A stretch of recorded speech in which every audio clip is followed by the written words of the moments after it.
नमस्ते। सूत्र टिभीको यो स्टुडियोबाट इलेक्सन एक्सप्रेसमा यहाँलाई स्वागत छ। म हुँ राजेन्द्र भट्ट। स्थानीय निर्वाचन सम्पन्न भएर अहिले मतगणना गर्ने काम जारी भइरहेको छ। काठमाडौँ महानगरपालिकालाई यदि हेर्ने हो भने एउटा मतपत्र गन्न करिब 20 मिनेट लागेको अनुमान गर्न सकिन्छ। करिब आज बिहान 10 बजेसम्म 5300 मतगणना हुनलाई यति समय लाग्यो र परिणामहरू पनि फरक आइरहेका छन्। स्वतन्त्र उम्मेदवारले अहिले जुन लोकप्रियतापूर्वक मत पाइराख्नु भएको छ, जुन मतान्तरमा लिड गरिराख्नु भएको छ, यसले नेपाली राजनीतिमा के कस्तो सन्देश दिन्छ र भोलि यसले के कस्तो परिणाम ल्याउँछ। आज मसँग मेरो स्टुडियोमा प्रत्यक्ष प्रसारणमा हुनुहुन्छ वरिष्ठ अधिवक्ता विष्णु भट्टराईजी। सरलाई स्वागत छ। धन्यवाद। राजनीतिलाई निहालिराख्नु भएको छ। ठिकै छ। यस्तै हेर्दै एउटा आम मानिस र एकजना प्रोफेसनल व्यक्तिले यसलाई हेर्ने दृष्टिकोणमा के अन्तर पाउनु भएको छ?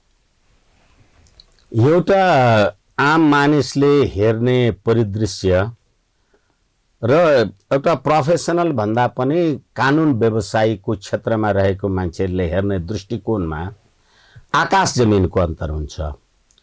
म तपाईलाई निवेदन गर्न सक्दछु, कहिलेकाहीँ प्रश्न उठ्छ, यो त राजनीतिको कुरा भयो, तपाईँ कानुनको कुरा गर्नुहोस् न, संविधानको कुरा गर्नुहोस् न भन्नुहुन्छ मान्छेहरू। तर the constitution itself is a political document. राज्य सञ्चालनको विधान संविधान हो भने त्यो संविधान कानुन हो कि राजनीति हो? यसकारण अहिले तपाईले जे कार्यक्रमको प्रारम्भ गर्दाखेरि देशको समग्र राजनीति निर्वाचनका कुरा गरिराख्नु भएको छ। यो निर्वाचन यो संविधान अन्तर्गत रहेर भइराखेको छ, हैन? त्यसैले संविधान र राज्य प्रणाली र कानुनलाई अलग गरेर हेर्न सकिँदैन। यसै कारणले गर्दाखेरि आम मानिसहरूले जसरी यो निर्वाचनलाई हेर्नुहुन्छ होला अथवा उहाँहरूले आफ्नो जे दिनचर्या गर्नुहुन्छ होला, त्यसमा एउटा सचेत कानुन व्यवसायीको हिसाबले हेर्ने, राख्ने, व्याख्या, विश्लेषण गर्ने सन्दर्भ प्रसङ्गहरू चाहिँ फरक हुन्छन्।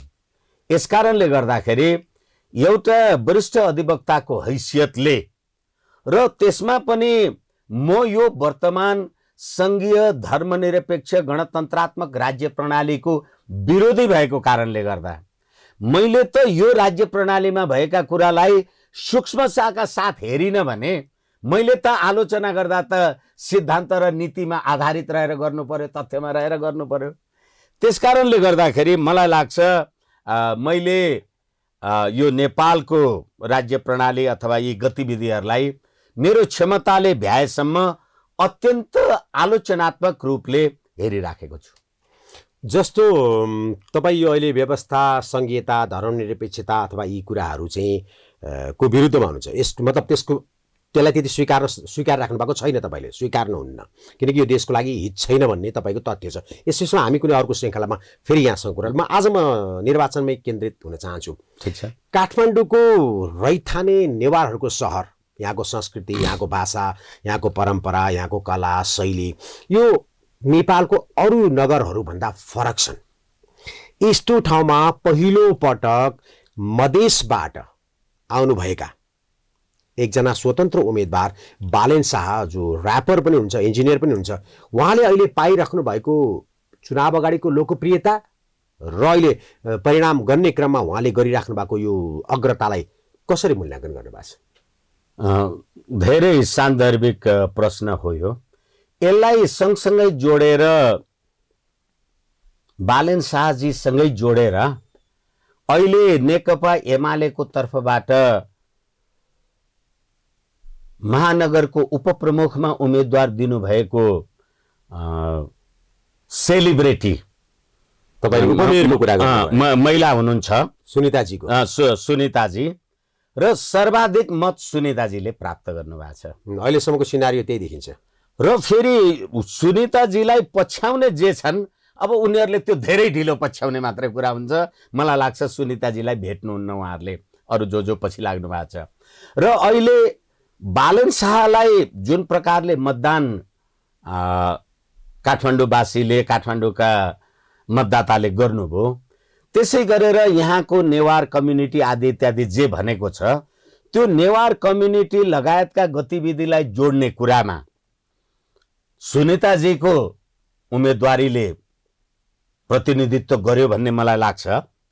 मैले आम सञ्चारमा अलि अगाडि नै मलाई लाग्छ, अब त गर्दा गर्दै झन्डै वर्ष दिन भयो होला, बसन्तपुरको एउटा सार्वजनिक कार्यक्रममा भनेको थिएँ मैले, जब पृथ्वीनारायण शाहले काठमाडौँ उपत्यका आक्रमण गरेका थिए पहिलो पटक त कीर्तिपुरेहरूले उहाँलाई पक्रिएर मार्न लागेका थिए पृथ्वीनारायण शाहलाई।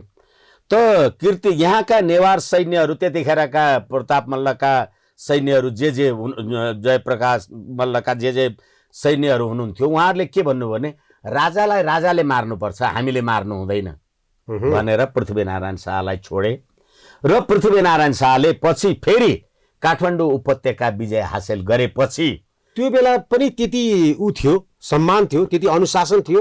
यसैले म अलिकति निवेदन गरौँ।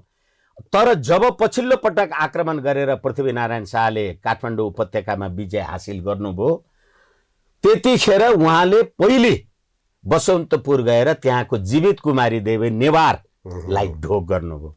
अनि मैले त्यहाँ भनेको थिएँ यसरी नेवार समुदाय यहाँको संस्कृति सभ्यता र नेपालको राज संस्था त्यसरी अनन्याश्रित छ भनेपछि अहिले जसरी बालेन शाहलाई जुन मत आयो र जसरी सुनिता डङ्गोलजीलाई जे मत आइराखेको छ त्यसैले अहिले यहाँ पहाडे मधेसी अब हामीले भनेनौँ, हामीले नेपाली भन्यौँ, मल्टिकल्चर भइसक्यो। हामीले भनेनौँ किनभनेदेखि हामी बहुजातीय भाषा आदि इत्यादि आफ्नो ठाउँमा छ। तर अहिले यो कुरा भन्दा पनि जुन निर्वाचन परिणाम जे हामी देखिराखेका छौँ बालन शाहको पक्षमा जे मत आइराखेका छ यो वास्तवमा के निर्दलीयताको पक्षमा आएको मत हो? मैले भन्ने गरेको छु 4 वटा उम्मेदवार, दलीय उम्मेदवार, निर्दलीय उम्मेदवार, बागी उम्मेदवार, स्वतन्त्र उम्मेदवार। अहिले हिजो कुनै दलमा संलग्न भएको मान्छे जस्तो भन्नुस् न भरतपुरको हाम्रो जगन्नाथ पौडेलजी, उहाँ त दलको मान्छे हुनुहुन्थ्यो, दलबाट निकाल्दिएपछि अब अहिले उहाँ दल नभएको निर्दलीय हुनुभयो होइन। अब कति ठाउँमा नेपाली काङ्ग्रेसकै उम्मेदवार उठिराखेको छ अनि त्यहाँबाट अब जस्तै भन्नुस् न डडेलधुराको यो के अरे गन्याबधुरामा त्यो नेपाली काङ्ग्रेसकै मान्छे नेपाली काङ्ग्रेसै भएर अहिले शेरबहादुर देवाजीको वडामै शेरबहादुर देवाजीलाई हराइदियो भन्नुको अर्थ अब त्यो बागी उम्मेदवार होइन। अब अहिले यो जुन हाम्रो बालेन शाहजी हुनुहुन्छ उहाँ स्वतन्त्र उम्मेदवार होला। तर एउटा सिद्धान्त छ, एउटा आदर्श छ, जब तपाईँ जति आस्थाको बन्दी हुँदै जानुहुन्छ उति बढी तपाईँका स्वतन्त्रताहरू सीमित हुँदै जान्छन् भनेर भनिन्छ। यसै कारणले गर्दा अहिले बालेन शाहको पक्षमा जुन प्रकार नेपाली जनताले अथवा काठमाडौँका जनताहरूले मतदान गरेका छन् यो वास्तवमा राजनीतिक हो या वितृष्णा अथवा यो दलविहीनता हो, यो राज्य प्रणालीसँगको असन्तोष हो। होइन भने त राज्य प्रणालीमा त यत्रो शासन सत्ता सुख भोग शक्ति सम्पत्ति सारा कुरा छ नि, तर किन मान्छेले हाले? फेरि अर्को हामीले विचार गर्नुपर्छ। हामी अलिकति ठिक छ युवा भाइहरूलाई बहिनीहरूलाई सम्मान सम्बोधन गरौँला, त्यो आफ्नो ठाउँमा छ, तर हामीले राज्य सत्ता सञ्चालनको विषयलाई क्षणिक उन्माद उत्तेजना र रमाइलोको लागि प्रयोग गर्ने होइन। अहिलेसम्म जसरी हामीले भारतमा हेरेका छौँ, हामीले अमिताभ बच्चन जस्तो मान्छेहरू पार्लियामेन्टको चुनाव जितेर एक कार्यकाल पुरा गर्न नसकेर ब्याक हुनु भएको छ। अहिले एउटा फिल्मी जगतको अथवा सांस्कृतिक क्षेत्रको कलाकारिता क्षेत्रको एउटा मूर्धन्य व्यक्तित्वको रूपमा आफूलाई स्थापित गरे मान्छे बालन शाह भने त मैले भर्खर नाम सुन्दैछु, मैले त्यसरी जाने होइन। तर के भने अब जुन क्षेत्रमा उहाँ जाँदै हुनुहुन्छ त्यो क्षेत्रलाई भोलि साँच्चीकै ड्राइभ गरेर लिएर जाने उहाँको टिम टोली दस्ता उहाँको दृष्टिकोण धारणा यी सबै कुरालाई पनि हामीले विचार गर्नुपर्छ। जस्तो एकछिनलाई मान्नुहोस् नेपाली जनताले काठमाडौँका मतदाताले बालनजीलाई मत दिन्छन्, त्यसमा मेरो आपत्ति छैन। तर प्रश्न के भने अहिले मेयरको निर्वाचन उहाँले जित्नुभयो, एकछिनलाई मान्नुहोस्। काठमाडौँमा 32 वडा छन्। 32 वडा भनेपछि त एउटा वडामा 5 जना निर्वाचित हुन्छ भनेपछि 160 जनाको नगर परिषद महानगर परिषद हुन्छ। एक्लो पर्नु अनि तपाईले बजेट लिएर आउनुभयो, अब त्यो परिषदले तपाईलाई साथ दिन्छ कि दिँदैन, समर्थन गर्छ कि गर्दैन? तपाईको टिम त छैन, टोली त छैन। हामीले हेर्यौं यो तिक्तता होस्, क्षीणता होस्, कोही रिसा होस्, यसमा मतलबै छैन। तपाईले संसदीय प्रजातन्त्र चलाउँदा केपी ओलीजी र पुष्पकमल दाहालजीलाई म सूत्र टिभीबाट जिम्मेवारीका साथ भन्न सक्छु, लगभग 2/3 को संसद थियो। तपाईहरुले चीनको सी जिनपिङ विचारधाराद्वारा हामी नेपालको राजनीति चलाउँछु भने होइन। कम्युनिस्टहरुलाई तपाईले 2/3 भोट दिनुभयो भने संसदीय व्यवस्था चलाउन सक्दा रहेन रहेछन्, प्रमाणित भयो नि, फुटे नि। र त्यसको परिणाम स्वरूप अहिले समाजमा 5 दलीय गठबन्धन र यसले ल्याएको विकृतिको विरुद्धमा बालन शाहलाई भोट हाल्यो। भनेपछि यो जनताले आफ्नो देखाएको चाहिँ प्रतीकात्मक मत हो नि, यो चाहिँ गलत हुन सक्छ र होइन। यो जनताले देखाएको कहिले काहीँ तपाईलाई खाना खाँदा अथवा कुनै चीज खाँदा आफ्नै दाँतले जिब्रो टोक्छ, त्यो तपाई दाँत झार्नुहुन्छ कि जिब्रो झिक्नुहुन्छ?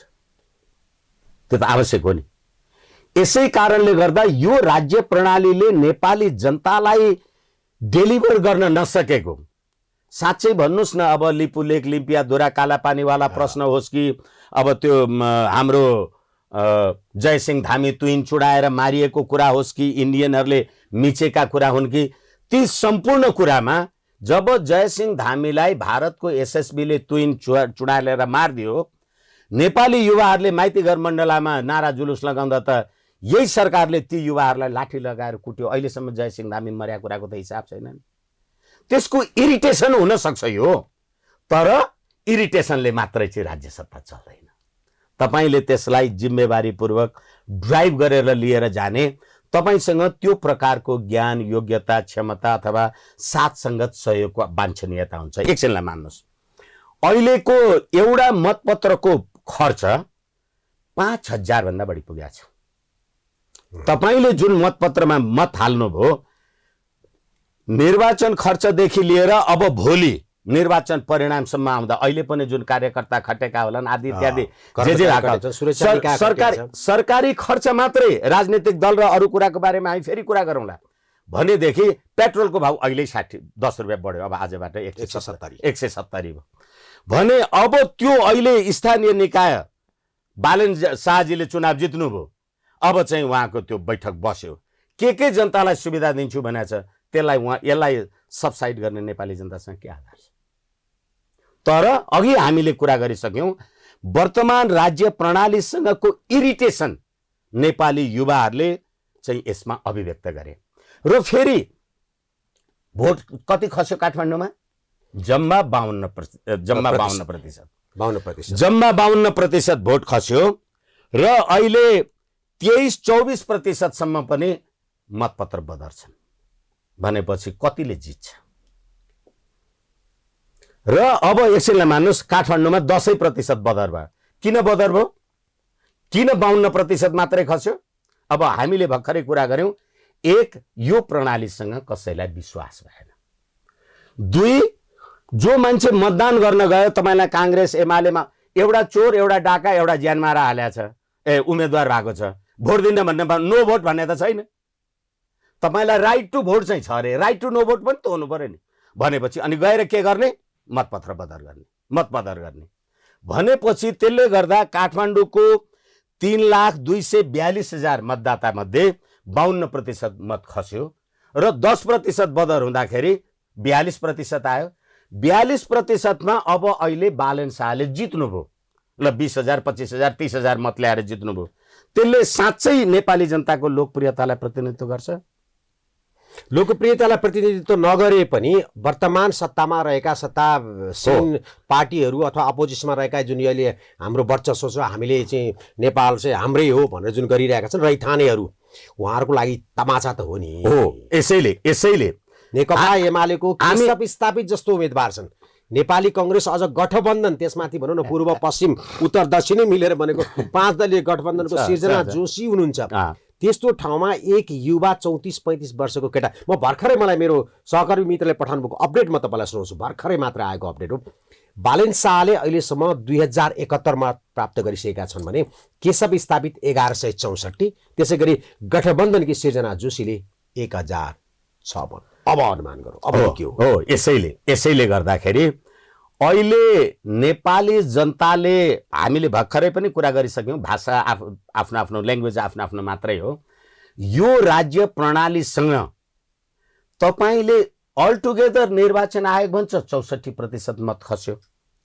अब बदरमत कुरा आफ्नो ठाउँमा जे छ, काठमाडौँमा चाहिँ 52% खस्यो भने काठमाडौँमा 52% खस्दाखेरि के त नेपालका 77 जिल्ला मध्ये काठमाडौँ 76 जिल्ला भन्दा काठमाडौँ बोधो छ, बेकुब छ, जान्दैन, किन हालेन?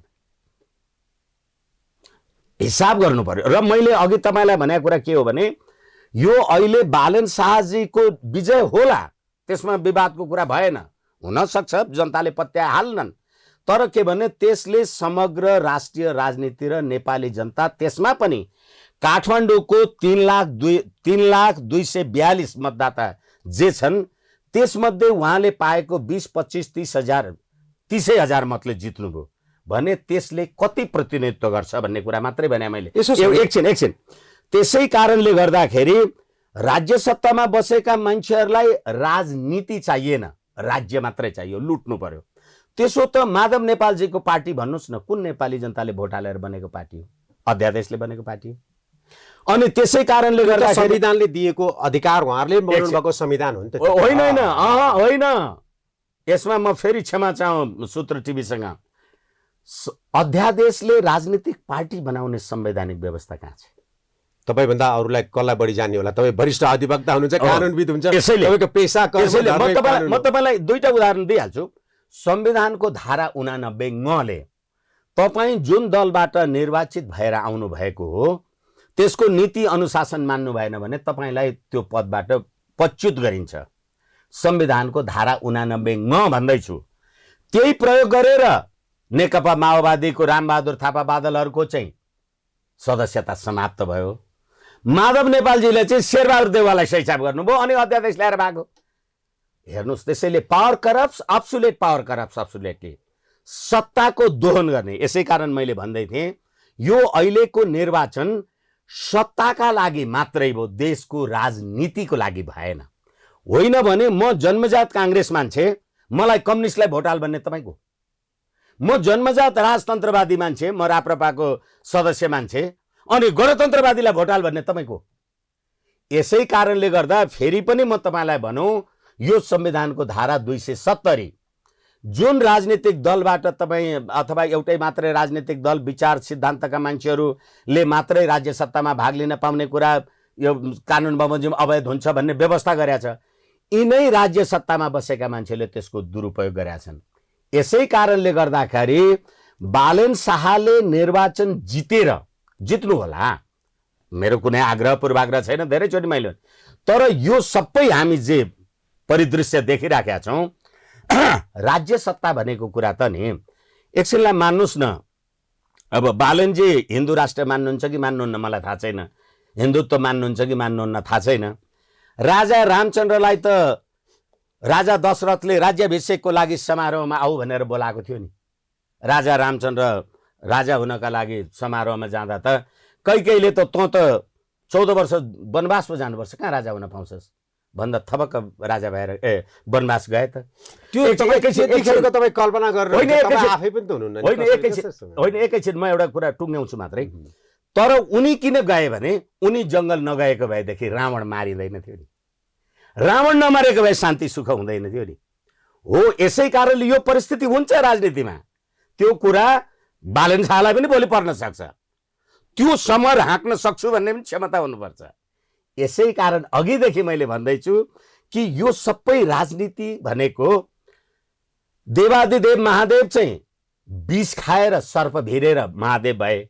अमृत खाने देवताहरू त कहिले मरे नि, त्यसैले राजनीति भनेको विष पिएर अमृत ओकल्न सक्नुपर्छ। बालन शाहजीलाई मेरो शुभेच्छा छ, तर के हो भनेदेखि यो त्यति सजिलो विषय होइन। मैले तपाईँलाई यति मात्रै भने हो। भर्खरै फेरि 4 मिनेट अगाडि एउटा फेरि नयाँ अपडेट आएको छ, जसमा बालेन शाहले अघि 2071 थियो भने अहिले 2238 मत पुर्याएका छन् भने केशव स्थापितज्यूले अघि 1164 थियो 1 घण्टा अगाडि भने अहिले 1 घण्टा पछाडि 1219 मत पुर्याउनु भएको छ भने सिर्जना जोशीले 1006 बाट 1081 पुर्याउनु भएको छ। जुन रफ्तारले उहाँको विपक्षीहरूको मत भन्दा उहाँको मत जुन गन्ने बेलामा जुन अनटप हुँदै गएका छन् स्पिड, बालेन शाह एउटा प्रतिनिधि पात्र मात्र हुन् वर्तमान सत्ता शक्तिको फ्रस्ट्रेसनमा पब्लिक होइन।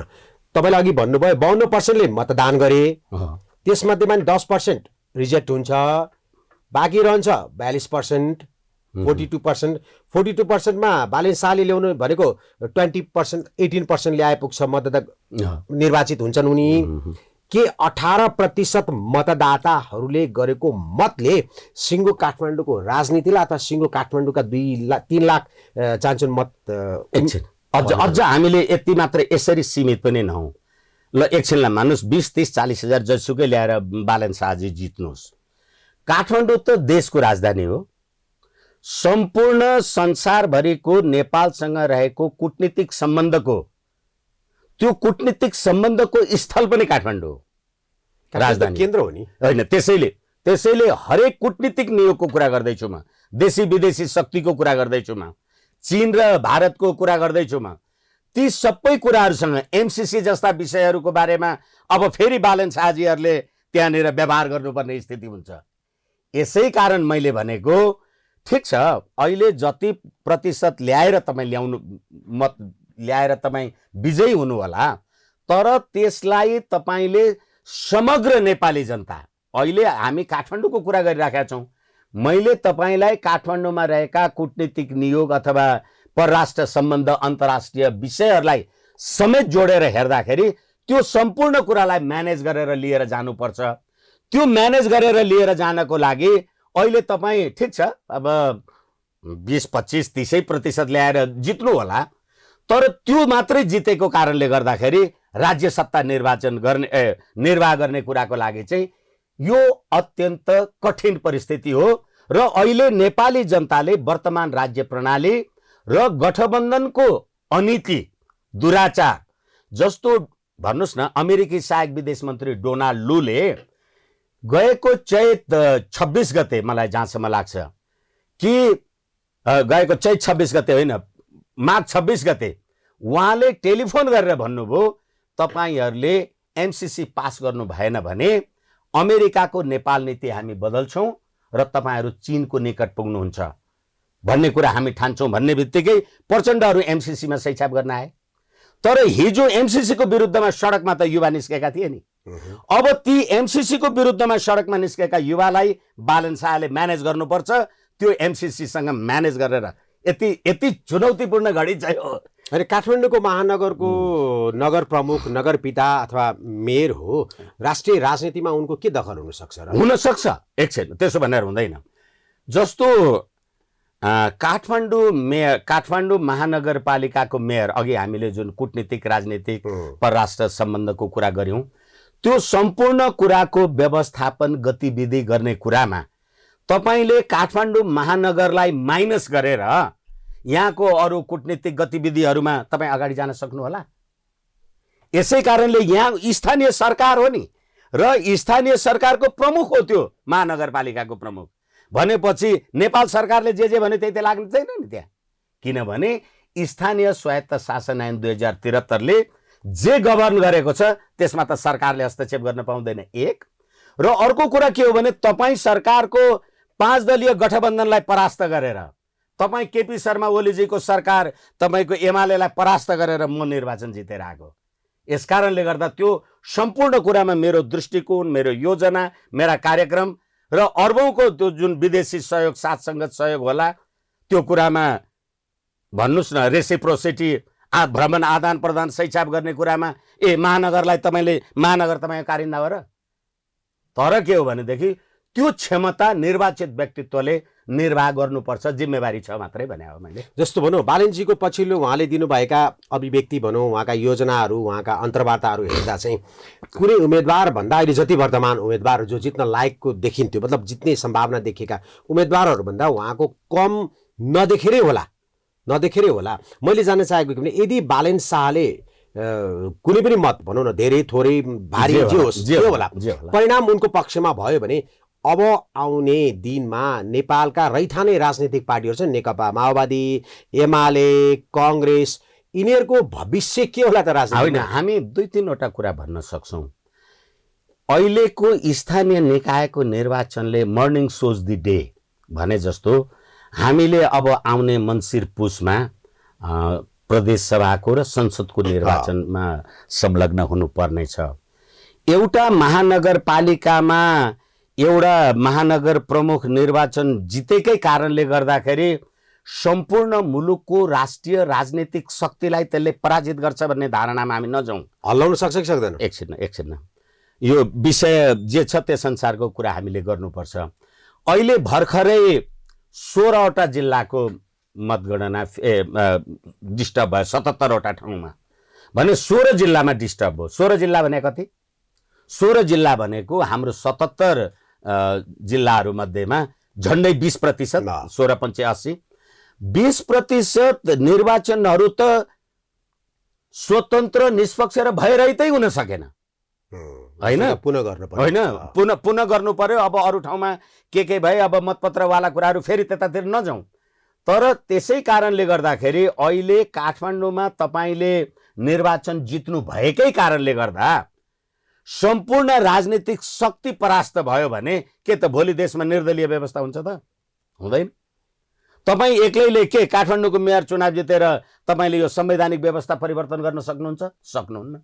तर लहर त आउन सक्छ। एकछिन यसै कारणले तपाईँलाई लहर आउँदाखेरि तपाईँले अहिलेको यो राज्य प्रणालीको विरुद्धमा लहर आयो, एकछिनलाई मान्नु आयो, अहिले त्यसै बुझौँ भनेपछि यसको विकल्पमा तपाईँको लहर चाहिँ के त? के निर्दलीय व्यवस्था, कि 47 सालको संवैधानिक व्यवस्था, कि साम्यवादी व्यवस्था, कि यही व्यवस्थाको शुद्धिकरण?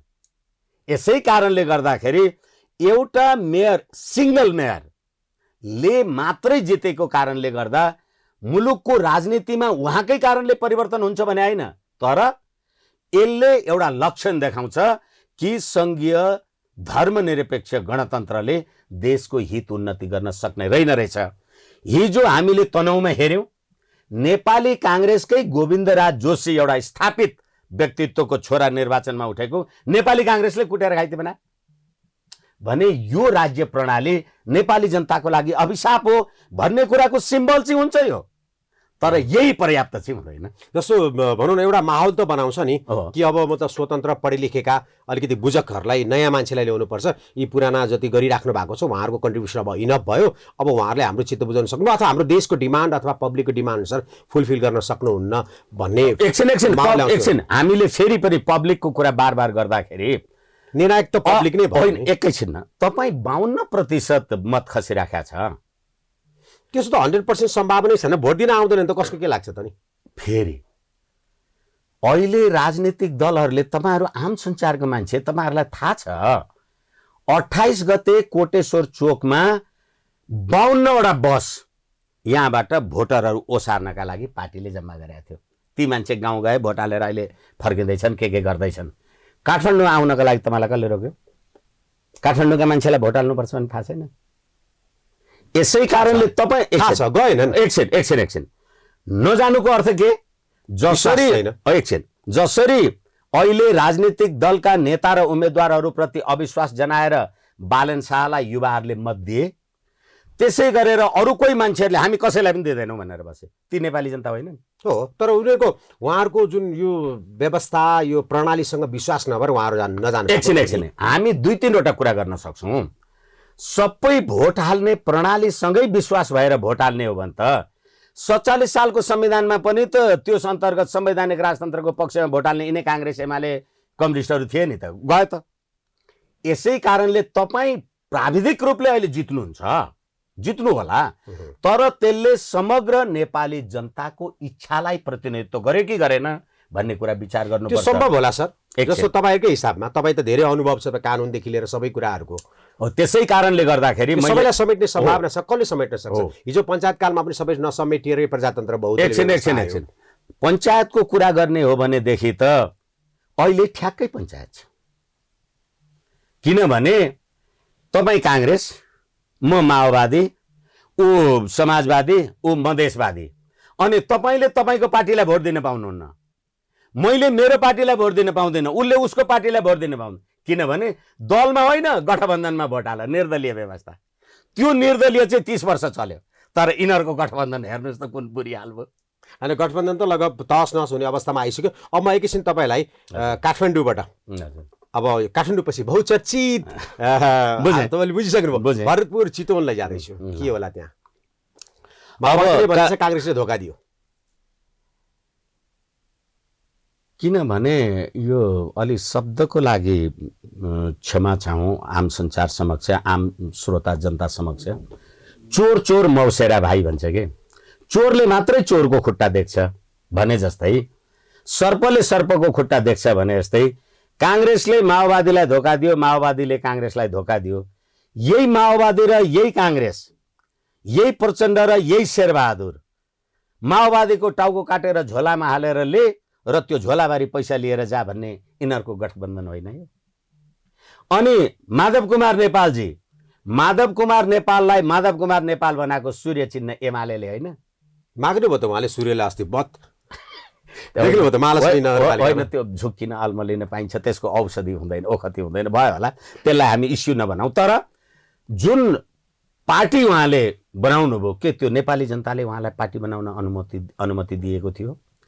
त्यसो त डडेलधुरामै हामीले अघि कुरा गरिसक्यौँ नि, गन्याप धुरा भन्नेमा प्रधानमन्त्रीको वडामा प्रधानमन्त्रीको मत नै खेर गयो। एक भने, अर्को कुरा आर्जु देवाजीले के भन्नुभयो, अब त्यो फेरि धेरै लामो हुन्छ, हामीसँग समयको बारेमा आफ्नो ठाउँमा छ। तर यो सबै कुरा नेपाली जनताले हेरेर एउटा पाठ के लिने हो भने, यो राज्य प्रणाली नेपाली जनताको लागि अभिशाप भयो। त्यसो त राज्य प्रणालीले तुरुन्तै परिवर्तन गर्न, अथवा पटक पटक नेपाली जनता चाहिँ यो राज्य प्रणाली कहिले राज संस्थालाई हटाऊ, कहिले पञ्चायतलाई हटाऊ, कहिले बहुदललाई हटाऊ, कहिले निर्दललाई हटाऊ, यो नेपाली जनताको काम छैन। सयौं वर्षसम्म पनि यही, कहिले राणा हटाऊ, कहिले के गर, कहिले के भयो। एकैछिन, यो कहिलेकाहीँ हामी भन्ने गर्छौँ, घरमा सानो छोरा छ, मोबाइल खेलाउन माग्यो भने छोरालाई मोबाइल दियो, मोबाइल खेलाउँछ।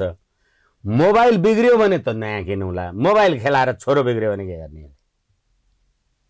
यसै कारणले गर्दा अहिले यति तपाईँले जे जिज्ञासा राखिराख्नु भएको छ, बालनजीलाई मत दिने कुरामा त सम्पूर्ण नेपाली जनताको युवाहरूको विकृति, विसङ्गति, आक्रोश को नि के हो भनेपछि वर्तमान राज्य प्रणालीसँग तपाईँलाई आक्रोश पनि छ, परिवर्तन पनि गर्नु पर्यो भने कतिवटा परिवर्तन गर्ने, यो त प्रश्न भएन नि? होइन, नेपाली जनता थाक्दैनन् भन्न खोजेँ। एकैछिन, तपाईँले कमसेकम 5 वटा परिवर्तन त तपाईँको जीवनकालमा हेर्नुभयो। तपाईँ 36 सालमा पनि आवाज उठाउनु भयो होइन? आवश्यकता पर्यो भने necessity is the mother of, सालमा पनि उठाउनु भयो, necessity is the mother of सालमा पनि उठाउनु भयो। ठिक छ, म भन्दैछु आवश्यकता आविष्कारको जननी हो। आवश्यक पर्यो के गर्नुहुन्छ? अहिले हामी सूत्र टिभी भनेर यहाँ एउटा कहीँ स्टुडियोमा कुरा गरिराखेका छौँ, भोलि आवश्यक पर्यो अर्को ठाउँमा सार्नु पर्यो, अब नसार्ने? यसै कारणले राज्य प्रणाली भनेको, त्यसैले अघि मैले सुरुमै भने, the constitution is the changing mode of society. संविधान भनेको राज्य सञ्चालनको विधान हो। राज्य सञ्चालनको विधान जनताको चेतनाको स्तर अनुसार बदलिन्छ। संविधानमा त 47 को संविधानमा संवैधानिक राष्ट्र संस्था हिन्दू राष्ट्र त लेखेको थियो नि, गयो त, कागजमा लेखेर त नहुने रहेछ। त्यसैले जनताको चेतनाको स्तर परिवर्तन भयो। अब हामी पार्टीलाई होइन बालन शाहलाई भोट हाल्छौँ भने कसले रोक्ने? हालिदियो।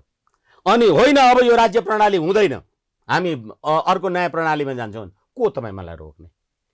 यसै कारणले गर्दाखेरि सत्ता, सरकार, सत्ता र सम्प्रभुता, यो सरकारको मात्रै परिवर्तनको कुरा होइन, यो सत्ताको परिवर्तनको कुरा हो। यसै कारणले गर्दा सम्प्रभुताको परिवर्तन चाहिँ अवश्यम्भावी हुनै सक्दैन।